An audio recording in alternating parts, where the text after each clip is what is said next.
Caros irmãos e irmãs em Cristo Jesus, certa vez alguém disse: existem tantas igrejas no mundo, tantos cristãos que leem a Bíblia, vão aos cultos e oram, mas nada muda. As injustiças continuam falando alto.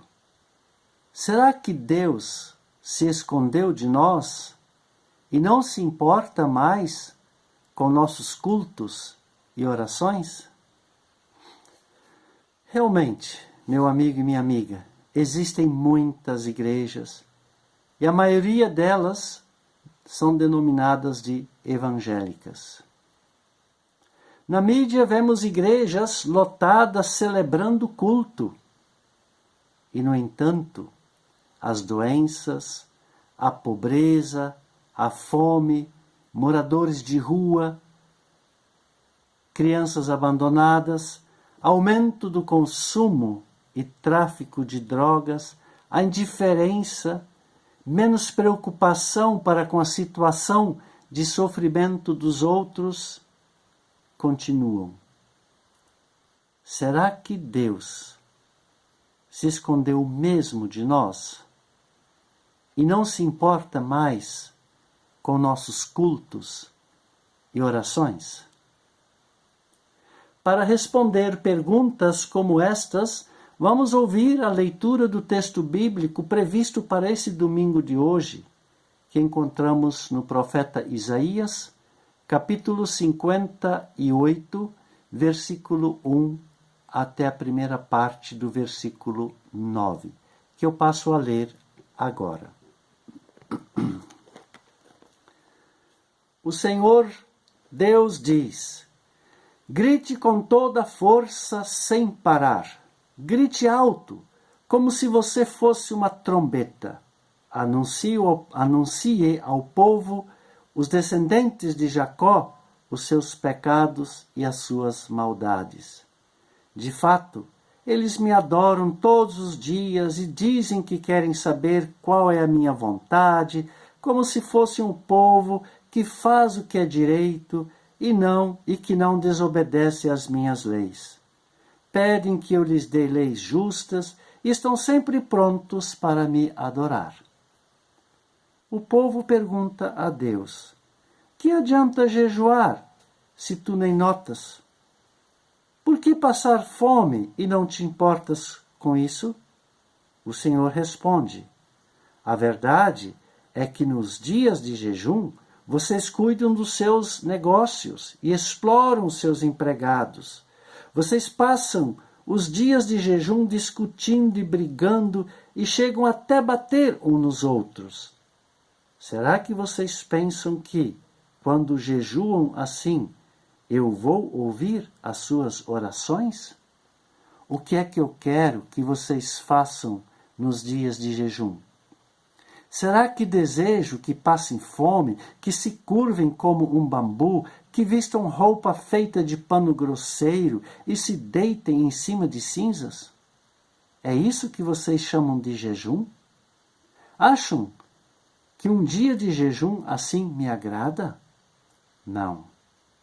Não é esse o jejum que eu quero. Eu quero que soltem aqueles que foram presos injustamente, que tirem de cima deles o peso que os faz sofrer, que ponham em liberdade os que estão sendo oprimidos, que acabem com todo tipo de escravidão. O jejum que me agrada é que vocês repartam a sua comida com os famintos, que recebam em casa os pobres que estão desabrigados, que deem roupas aos que não têm e que nunca deixem de socorrer os seus parentes. Então, a luz da minha salvação brilhará como o sol e logo vocês ficarão curados. O seu Salvador os guiará e a presença do Senhor Deus os protegerá por todos os lados. Quando vocês gritarem pedindo socorro, eu os atenderei. Pedirão a minha ajuda e eu direi: estou aqui. Meus amigos e minhas amigas, os israelitas voltaram do exílio babilônico e continuaram a manter os mandamentos de Deus. E um desses mandamentos era o jejum. Quando jejuavam, os israelitas deixavam de se alimentar, trabalhar, se vestiam com roupas feitas de sacos e sentavam sobre cinzas, andavam de cabeça baixa, oravam e se lamentavam. Em tempos de guerra, jejuavam o dia inteiro e, no caso de falecimento de um parente, jejuavam durante uma semana. E durante o ano, havia também um dia específico para o jejum, chamado de o Dia do Perdão. Com o jejum e a oração, os israelitas se preparavam para estarem de forma digna na presença de Deus. Olhando agora para o texto, nós vemos que os israelitas reclamam que Deus não se importa com a fome que passam no jejum e não responde às suas orações. Vemos também que Deus pede que o profeta grite com toda a sua força, como se fosse uma trombeta, contra os pecados desses israelitas. O que será que estava errado na religião deles? Olhando o texto, nós vemos que, apesar de toda religiosidade, os israelitas se desligaram da comunhão com Deus, porque suas práticas religiosas e seus cultos não tinham nada a ver com a vida que levavam no dia a dia. Brigavam durante o jejum, quando jejuavam, maltratavam os outros, não davam liberdade também para os outros, celebravam culto e oravam para o próprio interesse. O jejum era realizado para se auto-justificarem diante de Deus. No texto, Deus não ouviu, nem ouve, nem quer saber de práticas religiosas desligadas da realidade, que se deixam corromper pela aparência, que não levam a abrir os olhos para tanto sofrimento, tanta fome, tanto egoísmo, tanta vingança, tantas famílias inteiras com barrigas roncando devido à fome. Por isso, Deus deixa bem claro que Ele ouve, sim, as orações, as práticas religiosas, se essas forem para o bem e se nos levarem a irmos em direção às pessoas necessitadas. Ou seja, a nossa oração, o nosso culto tem que ter respostas na vida do dia a dia, tem que mostrar sinais na vida do dia a dia junto aos nossos irmãos e irmãs. E nesse sentido, Deus coloca condições para ouvir as orações e aprovar nossas práticas, conforme o nosso texto bíblico. Soltar os presos e tirar o peso que está sobre eles e acabar com a escravidão.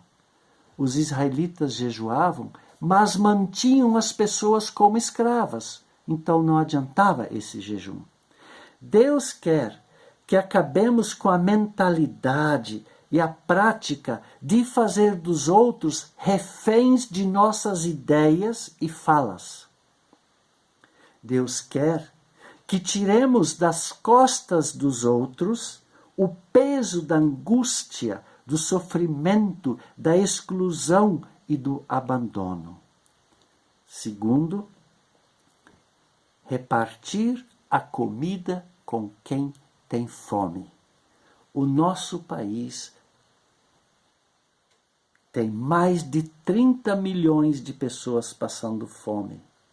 E por incrível que pareça, é o país que tem a maior produção de comida, mas também o maior desperdício de comida.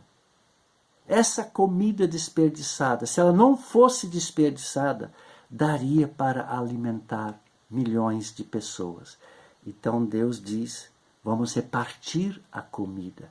É hora, já chegou o tempo de nós repartirmos a comida, de nosso país, por exemplo, dividir todos essas toneladas de comida com quem tem fome. Terceiro, receber os desabrigados em nossas casas e dar roupa a quem não tem roupa. Olha, não adianta a gente ligar a TV e ver lá celebrações que dizem que aqui se faz milagres, que aqui se cura, que dizem que aqui está a mão de Deus. Não adianta só falar isso. Não adianta só dizer que nesta celebração Deus está presente, que a mão de Deus está aqui, se as portas de nossas casas, as portas do nosso coração estiverem fechadas para o próximo. Se não olharmos para quem necessita do mínimo para viver. Não adianta dizer, aqui nós fazemos milagres. Se não consegue se curar a doença da corrupção, da fome, da pobreza, do abandono, dos moradores de rua, da falta de emprego e de tanto sofrimento. Para Deus, meu amigo e minha amiga, um verdadeiro culto e oração tem consequências práticas com a justiça e a verdade, e nunca com a autojustificação, com mentiras, arrogância e prepotência. Toda a nossa vida deve visar o bem do próximo. Onde a fé se engaja pelo bem-estar das pessoas, ali existe comunhão com Deus. E onde existe comunhão com Deus, ali se pratica a justiça para com as pessoas. Por isso, não devemos fechar os olhos para tanta dor, para tantas pessoas que falam com os próprios olhos os seus sofrimentos. Nossa oração e celebração deve nos impulsionar a colocar o que nós temos de bom a serviço de Deus, visando o bem-estar de todas as pessoas. Agora, isso é fácil? Não. Não é fácil. Sabendo que nós não conseguimos vivenciar aquilo que oramos e celebramos, Deus, apesar de tudo, promete ser a nossa luz, o nosso guia e a nossa proteção, se tentarmos pelo menos vivenciar o que oramos e celebramos. Ele colocará em nossos corações as atitudes que levarão consolo e esperança aos sofridos. Mostrará onde e como devemos agir para iluminar a vida de quem vive sem rumo e sem esperança. Nós queremos, você, meu amigo, você quer colocar em prática a sua oração e a celebração. Você quer.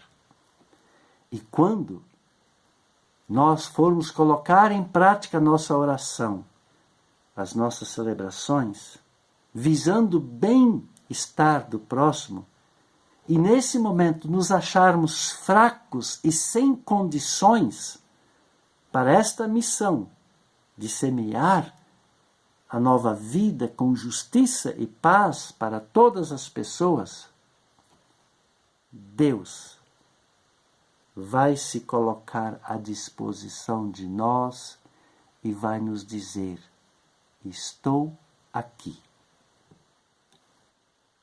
Amém. Que a bênção de Deus esteja com você agora e sempre. Amém. Você ouviu esta pregação, esta mensagem? Compartilhe com alguém. Vai lá no meu canal do YouTube. Se inscreva lá, Pastor Willi Topfer, e deixa lá o seu comentário. E nós vamos nos ver novamente no próximo domingo. Então, até lá.